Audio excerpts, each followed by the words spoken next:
May 5th, 1945.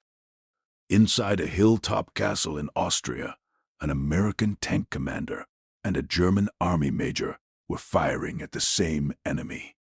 Around them stood American soldiers, anti-Nazi German troops, Austrian resistance fighters, and some of France's most famous prisoners. Outside the walls, Waffen-SS troops were closing in. The defenders had one Sherman tank. Then anti-tank fire destroyed it. Their radio went silent. Their ammunition was running out, and the German major fighting beside the Americans was shot dead while trying to protect a former French prime minister. 3 days before victory in Europe, the war had produced one final impossible scene. Americans and Germans were defending the same castle, together. To understand how sworn enemies ended up sharing ammunition, we have to go back inside Castle Itter. The castle stood above the Austrian village of Itter in the Tyrol. It looked like a fairy tale fortress. But in 1943, the Nazis turned it into a special prison, linked to the Dachau concentration camp system. Its captives included former French Prime Ministers Paul Reynaud and Edouard Daladier, Generals Maurice Gamelin and Maxime Weygand, tennis champion Jean Borotra, and the elder sister of Charles de Gaulle. They were united by imprisonment, but divided by politics. Some blamed one another for the fall of France. Daladier and Reynaud could barely stand each other. Even inside the same prison, old rivalries survived. Then the spring of 1945 arrived. Hitler was dead.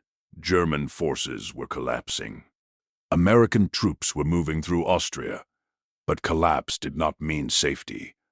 Armed SS units still roamed the region, punishing deserters and killing people who might expose Nazi crimes. The prisoners feared that the guards would return and execute them before the Allies arrived. On May 3rd, a Yugoslav prisoner and handyman escaped with an appeal for help. He reached American troops, but the first rescue attempt could not reach the castle. The next day, prison commander Sebastian Wimmer fled. The remaining guards abandoned their posts. The French prisoners suddenly controlled their own prison. They found weapons, locked the gates, and waited for the SS to come back. Another message reached the nearby town. There, the story took its first impossible turn. Major Josef Gangl was an officer in the German Wehrmacht.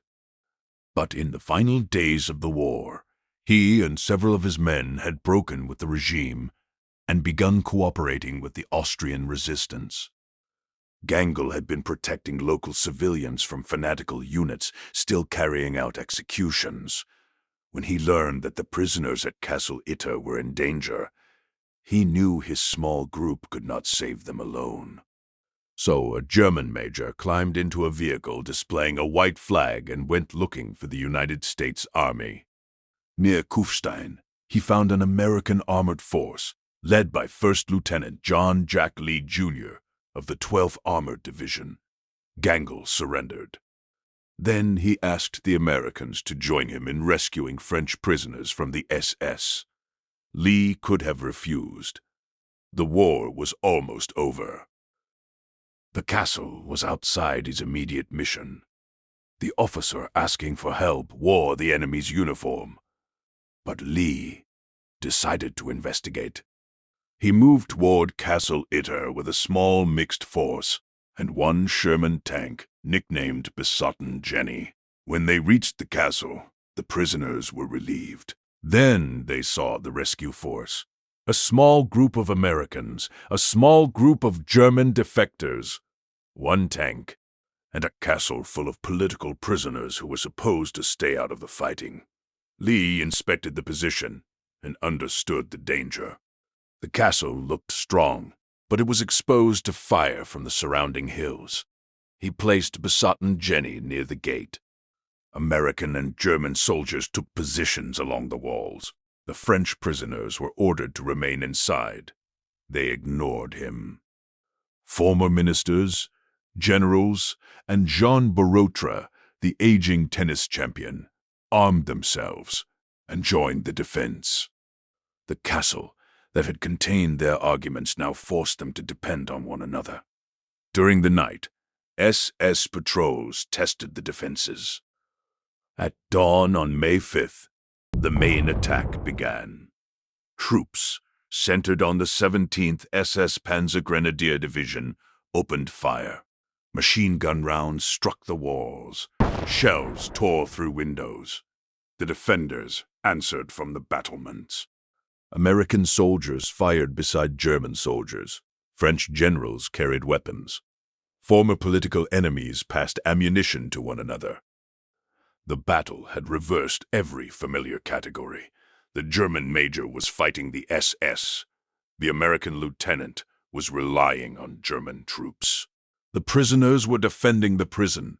Then the defense began to collapse. Anti-tank fire knocked out besotted Jenny.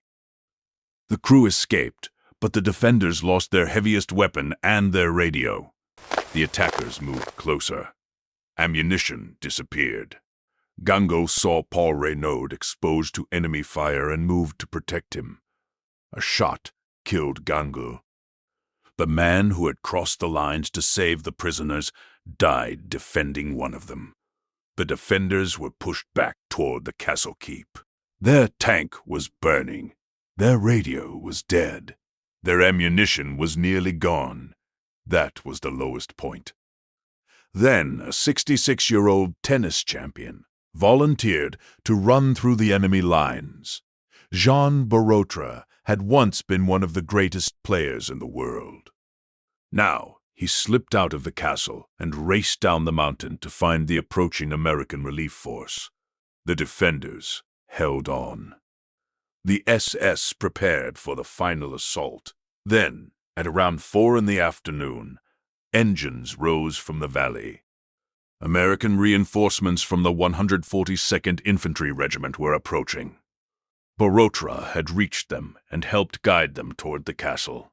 The relief force attacked. The SS assault collapsed. Many attackers were captured. The prisoners were free. Now return to the image at the beginning. An American soldier and a German soldier firing from the same castle wall. This was not a sentimental reunion between two armies. It did not erase the crimes of the Nazi regime or the responsibility of the German armed forces. Gangl and his men mattered because they chose to break with that system, when choosing still carried a cost. Castle Itter was not the only moment when Americans and Germans cooperated during the war, but it remains one of the strangest. One Sherman tank, a handful of American soldiers, a handful of German defectors, French prisoners who could not agree on politics, and one shared decision. The SS would not take the castle. The practical lesson is not that enemies magically become friends. It is that a crisis strips away comfortable labels and forces a harder question. What will you defend when obedience becomes immoral? Gangl could not change the uniform he had worn, but he could choose what he did next. Lee could not know whether Gangl was trustworthy, but he could recognize the danger and act. The French prisoners could keep fighting one another over the past, or they could defend the wall together. In ordinary life, courage rarely looks like a castle under fire. Sometimes it means refusing the corrupt order. Sometimes it means trusting carefully across an old divide. Sometimes it means working with someone you dislike because the principle at stake matters more than your pride. 3 days before Europe celebrated victory, Castle Itter revealed its final twist. The last enemy is not always the person who once stood across from you.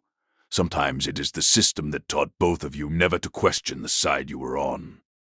True story. Impossible ending. What the? If this blew your mind, subscribe. I drop a new WTF true story every week.